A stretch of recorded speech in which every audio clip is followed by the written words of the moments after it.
Баршаңызға қайырлы күн достар, менің ас үй арнама қош келдіңіздер. Бүгін сіздермен ерекше қатпарлы қаттаманың рецептісімен бөлісетін боламын. Видеоны соңына дейін қарап, сіздер де жасап көріңіздер. Ең алдымен бізге алдын ала електен өткізілген ұн және де су қажет болады. Суымызға 1 шай қасық тұзымызды салып, қасығымыздың көмегімен осылай жақсылап араластырып аламыз. Одан кейін ұнымыздың үстіне 1 жұмыртқамызды және де тұзды суымызды құйып, осылай қолымыздың көмегімен жұмсақ 1 келкі қамыр болғанша осылай июын қандырып, жақсылап илеп аламыз. Және де жарты сағат уақытқа бетін салафан пакетпен жауып, июі қанғанша қалдырамыз. Ендігі кезекте бізге көкпияз қажет болады. Көкпиязымызды дәл видеода көріп отырғандарыңыздай майдалап 1 келкі етіп турап аламыз. Одан кейін қалауыңызша укропымызды да 1 келкі етіп, оны да майдалап турап аламыз. Егер укроп ұнамаса, қоспасаңыз да өз еркіңізде. Міне, көкпиязымызды және де укропымызды турап алдық. Келесі кезекте июі қанған қамырымызды теңдей 2 бөлікке бөліп, одан кейін домалақтап зуалап аламыз.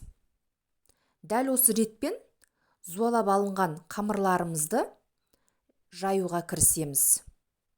Біздің қатпарлы қаттаманың қамыры жұмсақ болғандықтан, осылай ұн себелей отырып, оқтауымыздың көмегімен орташа қалыңдықта домалақтап 1 келкі етіп жайып аламыз. Міне, біздің бірінші жайып алған қамырымыз дайын.